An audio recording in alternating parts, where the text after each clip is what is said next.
ಬಹುಕೋಟಿ ಹಗರಣ ಆರೋಪ ವಿಚಾರಕ್ಕೆ ಸಂಬಂಧಿಸಿದಂತೆ ಇಂದು ಮೈಸೂರು ನಗರಾಭಿವೃದ್ಧಿ ಪ್ರಾಧಿಕಾರಕ್ಕೆ ಲೋಕಾಯುಕ್ತ ಅಧಿಕಾರಿಗಳ ತಂಡ ಲಗ್ಗೆ ಇಟ್ಟಿದೆ. ಮೂಡಾದಲ್ಲಿ ದಾಖಲೆಗಳ ಶೋಧ ಕಾರ್ಯ ನಡೆಸಿದ ಲೋಕಾಯುಕ್ತ ತಂಡ ಮಹತ್ವದ ದಾಖಲೆ ಪರಿಶೀಲನೆಯನ್ನ ನಡೆಸಿದೆ.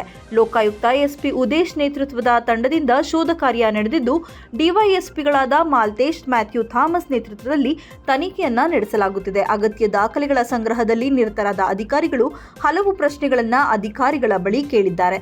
ದೂರುದಾರ ಸ್ನೇಹಮಯಿ ಕೃಷ್ಣ ಕೂಡ ಮೂಡಾದ ಆವರಣದಲ್ಲಿ ಉಪಸ್ಥಿತಿ ಇದ್ದು, ಲೋಕಾಯುಕ್ತ ತಂಡ ಕೇಳುವ ಮಾಹಿತಿಗಳನ್ನು ಸ್ನೇಹಮಯಿ ಕೃಷ್ಣ ನೀಡಿದ್ದಾರೆ.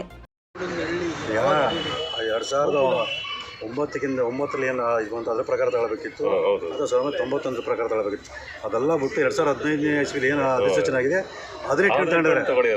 ಮತ್ತು 2015 ಅಧಿಸೂಚನೆಯಲ್ಲಿ 50-50 ಅನುಪಾತದಲ್ಲಿ ನಿವೇಶನ ಕೊಡಬೇಕಂತ ಇಲ್ವೇ ಇಲ್ಲ. ಅದ್ರ ಇರೋದೇನೆಂದರೆ ಮೊದಲು ಏನು 60-40 ಇತ್ತು, ಅದು 40 50 ತಿದ್ದುಪಡಿ ಮಾಡಬೇಕು ಅಂತಿದೆ ಅಷ್ಟೇ ಹೊರತು 60 ತಿದ್ದುಪಡಿ ಮಾಡಬೇಕು ಇಲ್ವೇ ಇಲ್ಲ. ಆ ಅಧಿಸೂಚನೆ ಅವೈಜ್ಞಾನಿಕ. ಆ ಅಧಿಸೂಚನೆ ಇಟ್ಕೊಂಡು ಇದೆಲ್ಲ ಅಕ್ರಮ ವ್ಯವಹಾರ ಮಾಡಿದ್ದಾರೆ. ಭೂಮಿ ಇಲ್ಲಿಗೆಲ್ಲ ಬಲ್ಲ ಕೆಲವೆಲ್ಲ ಇಲ್ವೆಲ್ಲ ಭೂಮಿ ಇಲ್ಲ ಇಲ್ಲಿ ಅದನ್ನೇ ಸರ್ ಎಲ್ಲ ದಾಖಲೆ ಕ್ರಿಯೇಟ್ ಮಾಡಿಕೊಂಡು ಆ ದಾಖಲೆ ಇಟ್ಕೊಂಡು 50-50 ಅನುಪಾತದಲ್ಲಿ ನಿವೇಶನ ಮಾಡಿದ್ದಾರೆ. ಅದನ್ನೇ ಕೋರ್ಟ್ ಗಮನಕ್ಕೆ ತಂದು 2015 ಇಸ್ವಿಯಿಂದ ಏನು ಈ ಅನುಪಾತದಲ್ಲಿ ತಗೊಂಡ್ರೆ ಎಲ್ಲ ನಿವೇಶನ ಕೂಡ ಮೈಸೂರು ನಗರ ಬರುತ್ತೆ.